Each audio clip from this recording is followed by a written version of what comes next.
All right, everybody, welcome into the Fifth Dimension podcast with me, Evan McDermott. Got a nice solo episode on tap for you guys today, titling it Agents of the Matrix.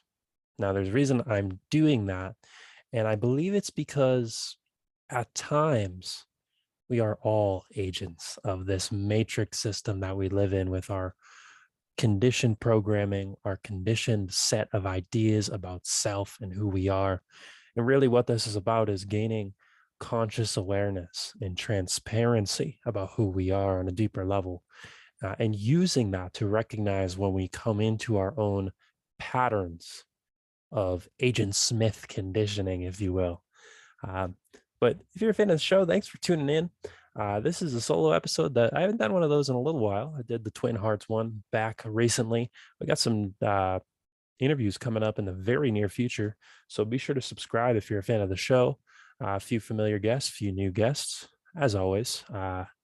Excitement, interconnectivity, beauty, the sacred is what we are honing in on here in the fifth dimension. The month of September, we're starting a fundraiser.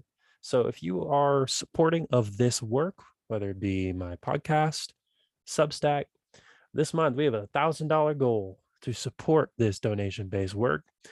If every person listening to this just chipped in a couple bucks, we'd pretty easily smash that goal. You can check out the episode show notes and donate on PayPal or Venmo. I'm not one of those organizations where you can get a tax return on your donation. Sorry.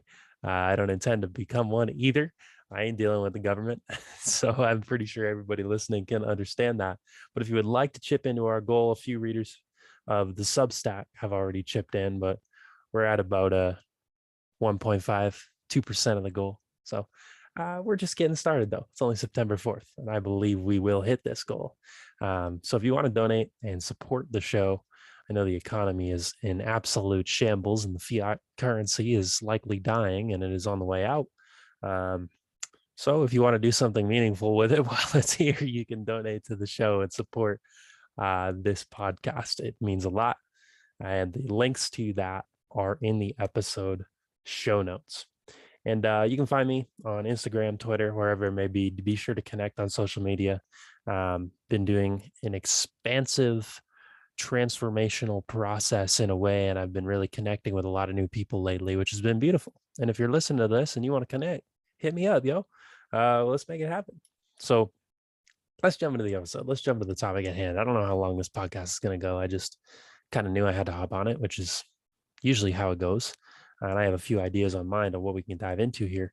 But I really want to start with this idea of the Matrix itself. You know, we hear that thrown around a lot, and that the Matrix is, in fact, a documentary, the movie, um, which is true. If anybody who has seen it, they understand how that can be possible. You know, the Matrix is ultimately this system of, I would say, automaticity that James Tunney talked about. You know, we have our automated, programmed responses, conditions. I mean, how often do you go into just a general setting? People talk about the same thing everywhere, whether it's a certain current event or a conditioned type of conversation where you're on a very surface level, small talk, mundane, ordinary, right?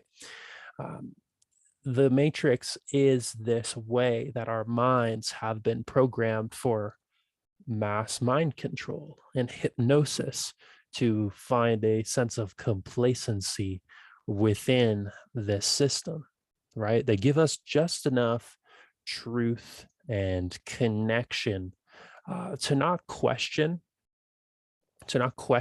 the intricacies of this system. But there is a deeper meaning that we are missing out on. There is a deeper part of reality that we ultimately don't get to experience within this materialistic way of being. And the thing about this mass mind control and this matrix system is that it has existed since the dawn of civilization. This is not a new phenomenon.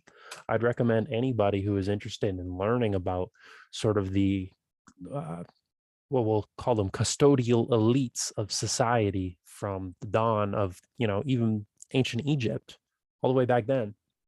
encourage you guys to read The Gods of Eden by William Bramley. It is an older book, and I just so happened to stumble upon it. It was in a old antique store. You know how it's the saying, truth finds you, right? So that was definitely an example of that. But a good example, I think, of this is a quote about the breads and circuses. It's not, the evil was not in the breads and circuses, but in the willingness of the people to sell their rights as free men for full bellies and the excitement of games, distracting them from the other human hungers, which bread and circuses could never appease.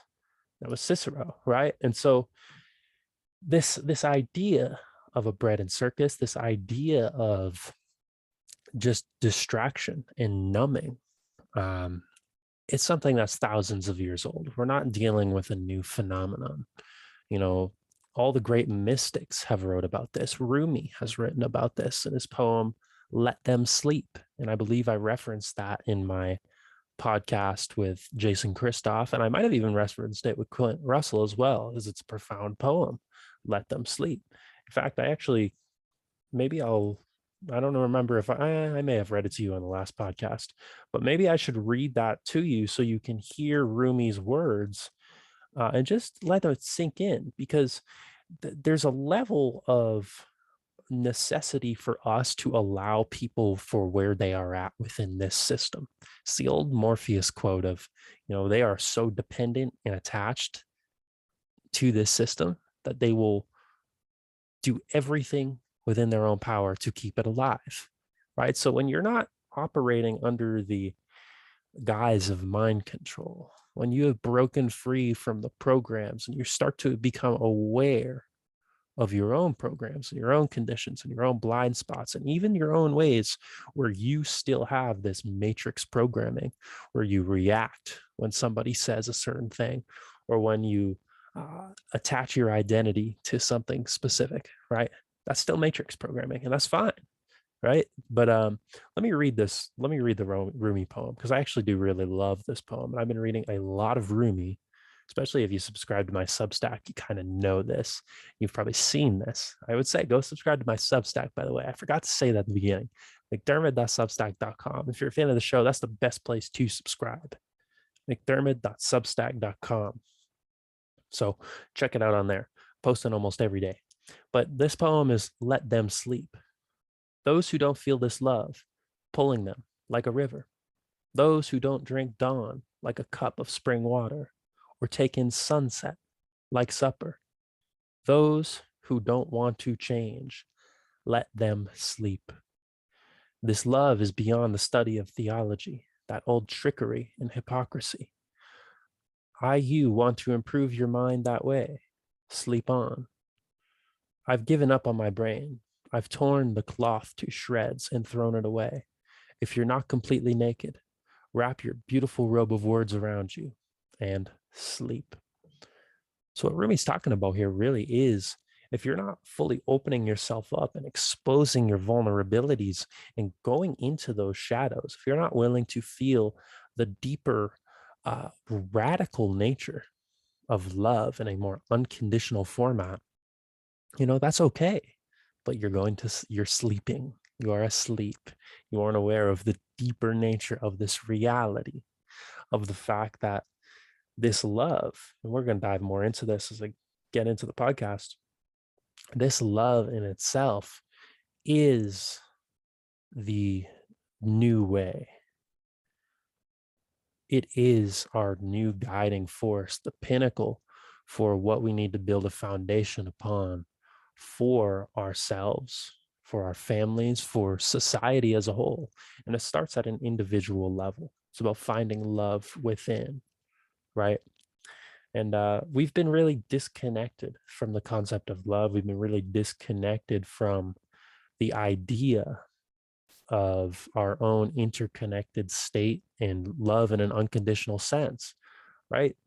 One big part of matrix programming is to recognize how you act out of self-interest. There's desiring a reward for your actions. That goes against the foundational nature of love. Unconditional love is exactly as it sounds, in that you will give what's available from a space of loving honesty and not demanding you receive anything in return for doing so. This is a radical idea for most people. And to actually put it into practice takes discipline over time. You really have to be conscious of your own motivations and your own actions. Why is it that you do anything? Are you seeking rewards? Are you seeking some sort of deeper desire, using love to fulfill some sort of agenda? Well, if so, you're creating the very conditions that, even if you want to be fighting for freedom, you're creating the conditions of your own enslavement because you're attaching yourself to a destination instead of being present within the moment, which is the only thing that exists. You know, it's easy for us to think about love in a romantic sense. And, that's been a big part of my own journey as of late to explore the intimate romantic nature of unconditional love. But it's deeper than that. It's deeper than that. Romance is just one manifestation of finding love within yourself. When you are with a partner and you merge from two into one, right? That's the whole idea of Adam and Eve. That's the whole idea of marriage. It's the dualism, escaping duality and moving into a space of unity, right? And that deeper connection. When you are doing that, when you are escaping into oneness through romance, what are they showing you? They're showing you that that's already within you. Anything that you see in a romantic partner, and the love that you're able to express to them, that love has been there all along. Oftentimes, it's just romance and it's partnership that unlocks a newer level of love within ourselves. So, are you able to take that love and forge a deeper, intimate connection with life itself? Right? Most people aren't doing that. When you're an agent of the matrix and you are under the hypnosis of mind control, you grasp and cling to love deeply because you're afraid that it is only available externally. That is why people cling to anything. It's why people have addictions. It's why people go through life in the way that they do, mindlessly consuming because they're attempting to fill the void that they are not recognizing uh, that is can be filled within. Ultimately, the void in itself is kind of a paradoxical idea because it doesn't really exist. You just have a lack of awareness about who you are on a deeper level, creating a void within your mind, thinking you need something more when in reality it's all already here, right? That's really what it's all about. You know, most people claim to want unconditional love and fulfillment. And a lot of people want to say they're fighting for freedom, but they still define themselves by this need to be somebody, to be the hero, to be the savior, to be the one who's going to liberate themselves and humanity. And, I think there's a need to have aspirations and goals, and that generates purpose. But you can't attach yourself to the end result of those goals. How often do you get thrown off track, or how often does life throw things at you that you can't expect, right?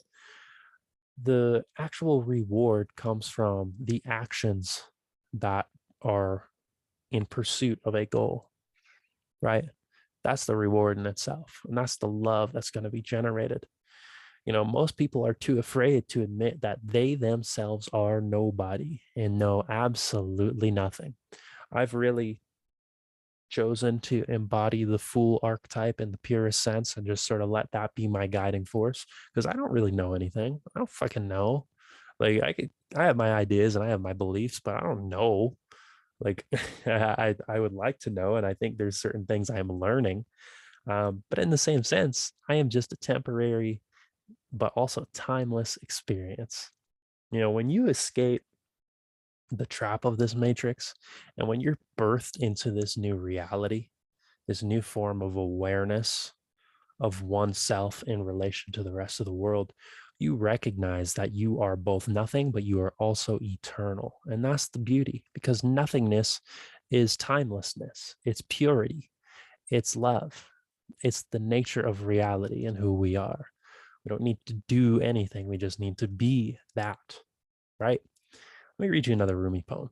because I love Rumi. I love Rumi. I'm gonna be like a Rumi scholar. Maybe I am a Rumi scholar. I don't know. Maybe somebody would define me as that because I read a lot of Rumi. Um, but it's about love. It's about this exact concept. Love is reckless, not reason. Reason seeks profit. Love comes on strong, consuming herself, unabashed. Yet, in the midst of suffering, love proceeds like a millstone, hard surfaced and straightforward. Having died of self interest, she risks everything and asks for nothing. Love gambles away every gift God bestows. Without cause, God gave us being. Without cause, give it back again. And this is exactly what I was just speaking about. That's exactly what Rumi is talking about in that poem. You got to remember, this guy is like 8th century or something along those lines, 800s, 900s. It's over 1,000 years ago, and he's talking about these same concepts. So this force, this beauty, this sacredness, it's not new. This is a process of remembering. This is not, I would say it's a new form of awareness in the sense that more people are beginning to tap into it. And maybe there's a new form of collective awareness that is reemerging. But this is something that has always existed because it's the nature of who we are. My question for you is this: are you willing to give it all, including your life, for the prospect of pure, unconditional love?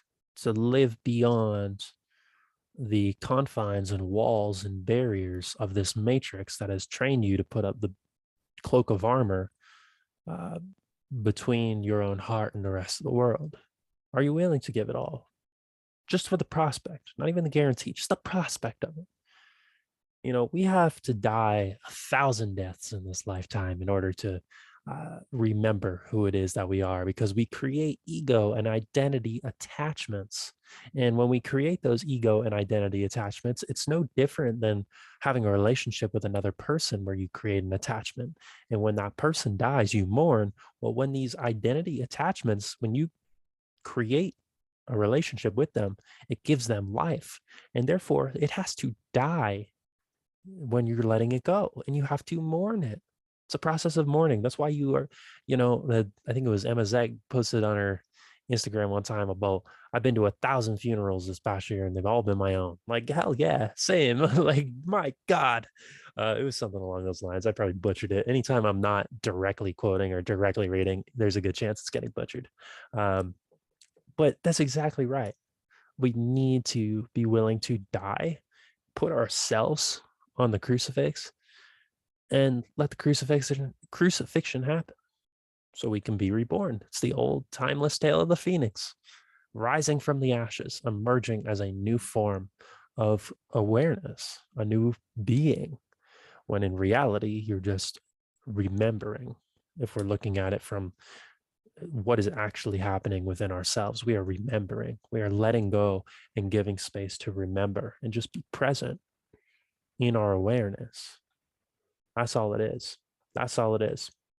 The foundational aspects of our society are just in the mind. It's mind control. It's programmed set of conditions. We have to loosen our grip from the need to identify with mind if we are going to actually have a collective revolution, a collective awakening beyond the hypnosis. You can't continue to be caught in the games of duality, of politics, of thinking there is some sort of savior within our system. Well, it doesn't matter left, right, any of this, any of that. Um, all of the divide and conquer mentalities, all of the things you see on television or social media, most of that, the majority of it is fake. Almost all of it. Almost all of it. It's a circus. It's a theater. It's part of the breads and circuses. I gave you that breads and circuses quote earlier. Politics is no different than that. It's numbing your mind. Anything you see on a screen, it's not reality. We have been distorted in our vision of the world, thinking that what we see on social media, or thinking that what we see on the screen is the actual foundation for reality. All it's doing is programming you to think so. So you go out and you create that, right? I think the most prominent example of this are the people who are heavily attached to left-wing politics, for example, and super progressiveness. Um, there's a there seems to be a real anger in that group, and I'm not saying there's not an anger on the right. They're just as brainwashed in many ways. But I think a very visible example is the woke ideologies and a lot of the clear violation of moral and ethical standards that most people have, and people who take what they see on the screen as such a foundational aspect of reality, they go and they create division in the name of unity. I mean, that the Biden speech one just this past week, dark Biden, whatever it was, the whole red backdrop and whatnot, and he's nothing more than an Agent Smith. I mean, he's nothing. He is nothing. He holds no power. He's a loser. I mean, every politician, president, with the exception of very few who are um, striving for freedom within the system. I mean, I talked with Maxime Bernier, and he seems to be built from a different breed, which is nice. But especially in the U.S., left or right, all that stuff, they are nothing. They're nothing.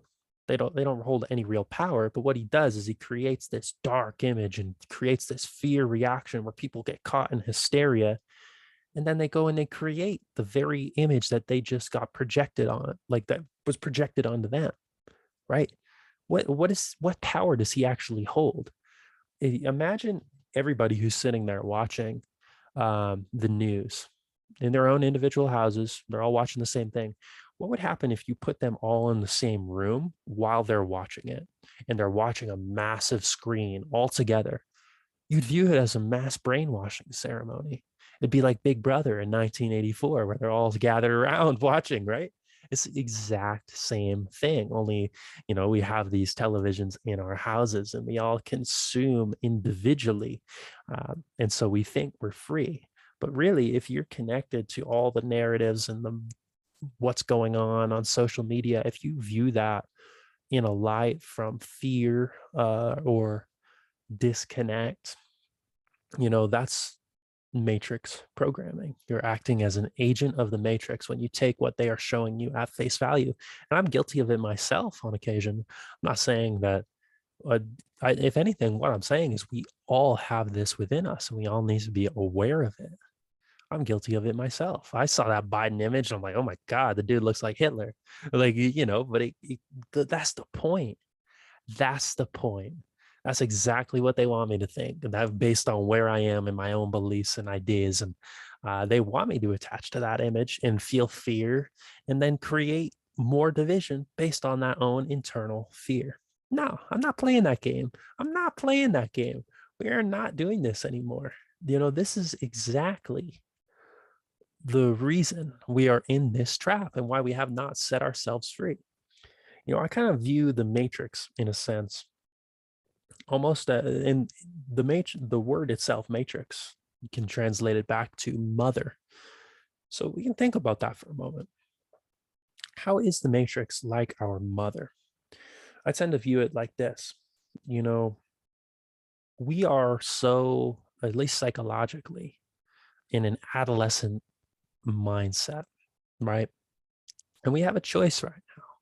Are we going to remain coddled on the hind tit of the mother for the rest of our lives and just grow more and more dependent and become the man child or whatever it may be, use that analogy, become the man child and forever dependent upon mommy matrix to take care of us and breastfeed us. And, we will never experience true freedom. But what happens when mom dies or the matrix dies? Boom. What's going to happen? You have no ability to take care of yourself, none whatsoever. We're already seeing that. We're already seeing people who are so incredibly dependent upon that really suffering in this time when the matrix is coming to crash down.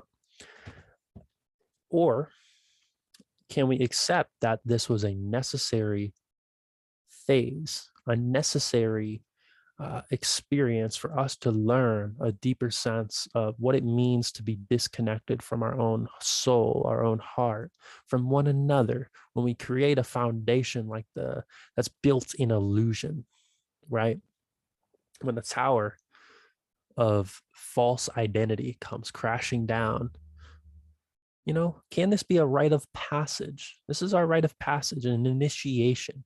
There are many, and myself included, who are choosing to step into this as a rite of passage in a deeper awakening. It's like we're in the birth canal. And Terence McKenna described this perfectly in one of his lectures. It's like we're in the birth canal and the walls are closing in on us. And, when the baby's being born, it's only known that comfort inside the womb. It's only been nurtured. It's being birthed into a whole new reality outside of the mother. Well, that's what's happening to us. The matrix, it may still even be present. It's not going to come completely crashing down right now. But can you allow yourself to be born into this deeper level of reality? There's levels to this game, as they always say. So, and if you cling too tightly, the baby clings too tightly, it ain't going to be born. What happens? You poison yourself, you poison the mother, you poison it all, and it's done. It's all over. So death is going to happen whether you choose to step into it voluntarily or you struggle and you fight against it and you choose to never let go. And then you just create the same karmic conditions for you to come back again and try again. That's fine. That's fine. Whatever path you want. But ultimately, choose to surrender in this time. Choose to surrender who you think you are so you can step into a deeper level of who you actually can be. I think we are all only living at a shell of our actual potential here. And, the programmed matrix is designed to simply control, enslave. If you were to read the Gods of Eden, you'd recognize that this control programming has only become more intricate over the years, whether they used different religions or they used different cults of ideology, which we definitely see today. As technology increases, as transhumanism becomes prominent, we are seeing the use of automaticity for further levels of control. It's interesting because the programming, the brainwashing, the mass hypnosis that's taking place, it's not much different than the technology that's being created. We are being turned into this mechanistic robot. The human experience is very much being dumbed down. So we are numbed to the point where we are machine-like in our nature, and if you haven't listened to my conversations with James Tunney, I would highly encourage you to do so because it is profound. It's profound to sit and actually understand how our own spiritual consciousness has been hijacked and outsourced into this mechanistic way of living. The matrix is a machine. The human beings are the batteries for the machine. What happens when we choose to disconnect our battery? When we choose to unplug, the machine can't continue, right? So I ask you, what would love do now? Not the shallow love that we were talking about, where you are expecting something in return from love, but where you give it your all. What would love do now? It's what Paul Chek asked me multiple times in our podcast together. What would love do now? What would it do now? How about now? Continue to ask yourself that question and watch how it unfolds before your very eyes, not just in a spiritual and emotional sense, but also in a physical. My life over the last 2 months has been absolutely unpredictable in the purest sense. But you want to know why? It's because I've continued to ask, what would love do now? And I've trusted myself to make the more difficult decisions that love would make, that in the past, I don't think I had the courage to make because I wasn't fully living in alignment with unconditional love. Even now, I have to continually ask myself, is this what love would do now? Am I being too dependent? Am I expecting something here? What are my actual motivations? Continue to ask yourself that, and you will detach from the programs of your mind and the matrix and the way you have been conditioned to live. I'm going to read you a poem that I wrote that is actually called What would love do now? And it was inspired by my conversation with Paul Chek. So, what would love do now? Love would open our wings to heaven. In our shadow, she liberates the light. Here, she sings a song of freedom, a surrender to her ever familiar tune. Love sees our grace in this moment. She bears witness to it all, our hidden shadows and self judgments, sorrowed stories, resentments of her beauty. Love's essence breaks down the walls of our boundaries. She's fully embracing of the madness. A force of magic herself, she understands how this game can get reckless. Love relays the responsibilities of her vision. She requires our full commitment to her calls. We can't play a game that's based in conditions. It won't work when we run from the darkness of it all. Love's ready to light our heart a twin flame. She's ready to lead us from fear into her strength. On her chariot, we'll journey to the sacred unknown. She'll hold us in a rhythm beyond the illusions of this dance. Love remembers who we really are. She can't help we were born into this game. From the wombs of creation, our heart was set free. Our destiny was meant to be, but only if we could believe. Love is our infinite ocean. She reflects patterned waves of her way. She's got no place to go but home, back into our hearts, in the root of our souls. Love would embrace this second of silence. She gives grace for the change we can receive, giving it her all just for the chance to be together. We now know what love would do when we just can't see.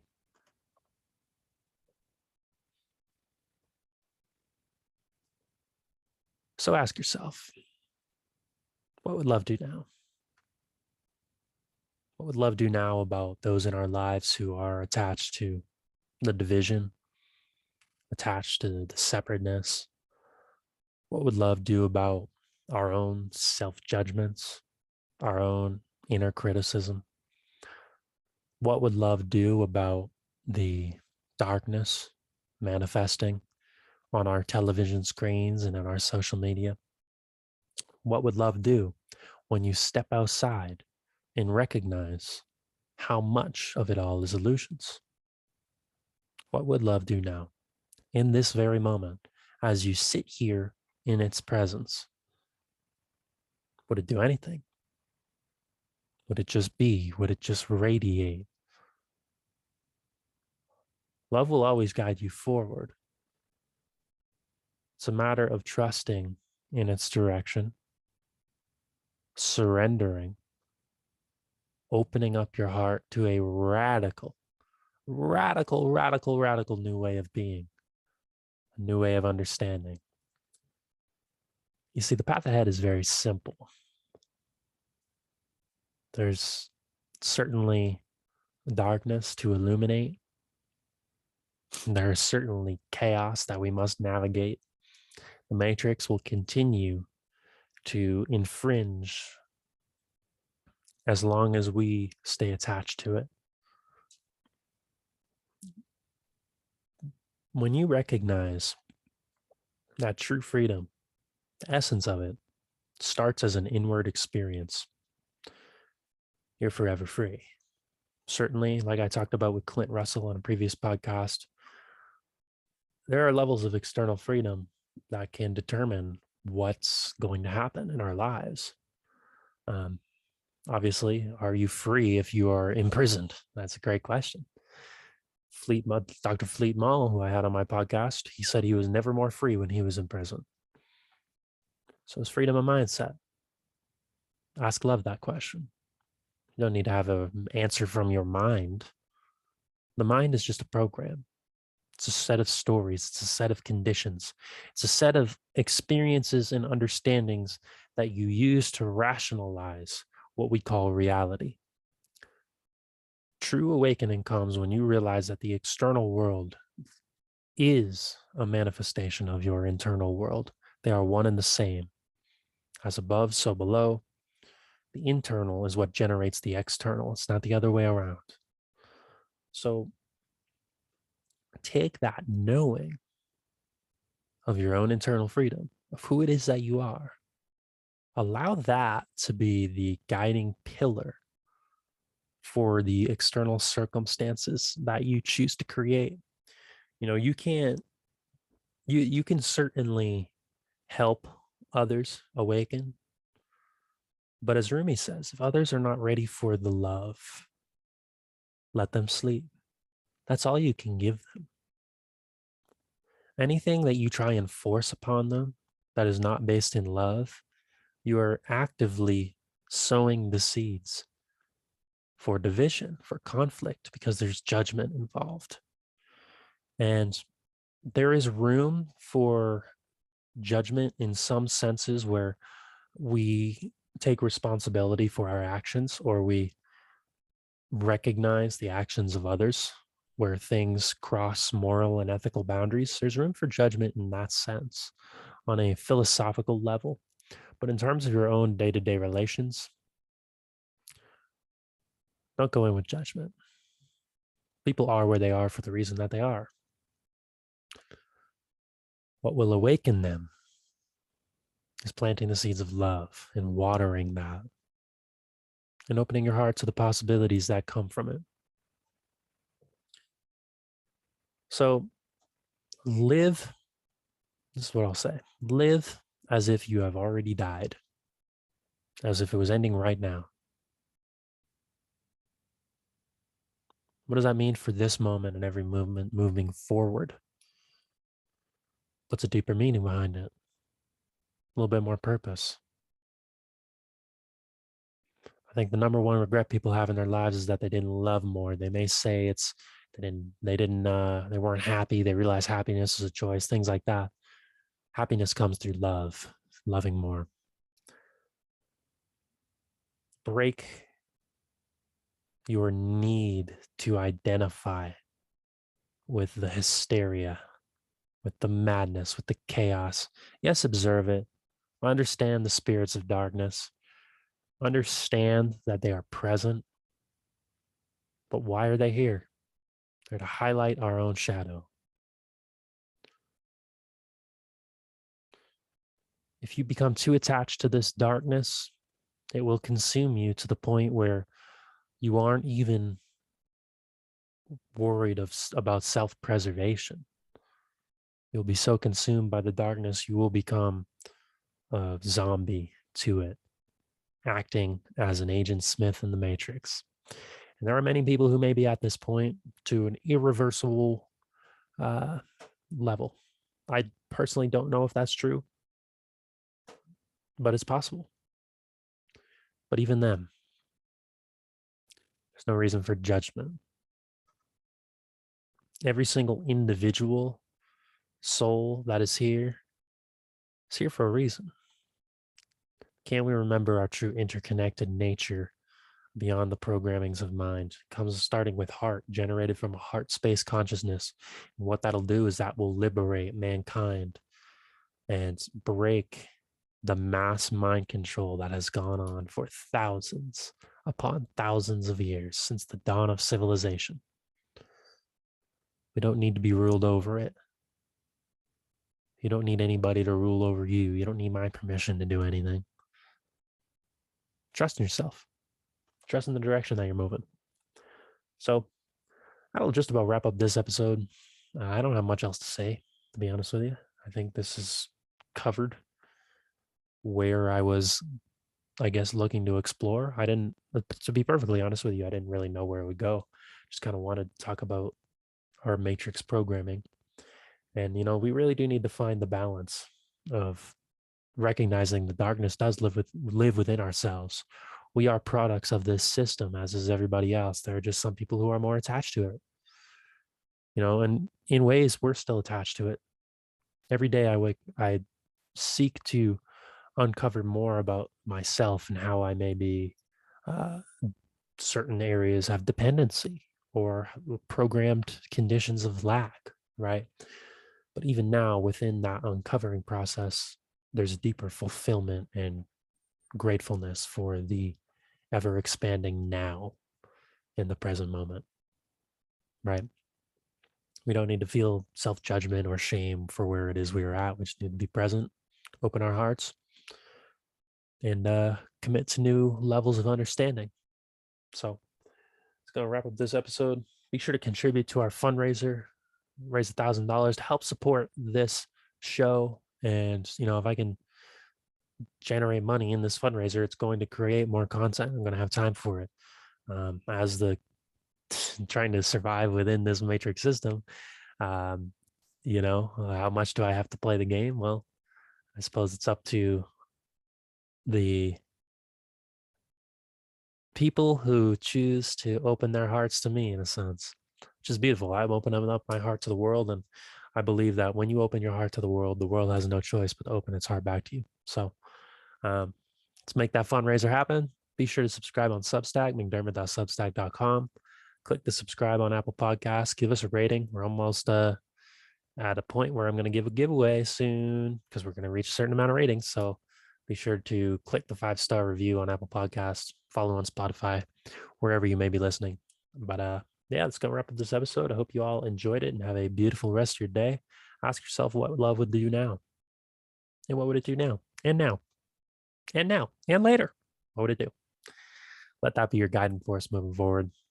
And you'll find fulfillment. You'll find exactly what it is you're looking for. And you'll realize what it is you were looking for wasn't so complicated. It's going to wrap this. That's going to wrap up this episode. Clearly, I can't even speak anymore. Have to wrap up the episode. I'll see you all next time. So long.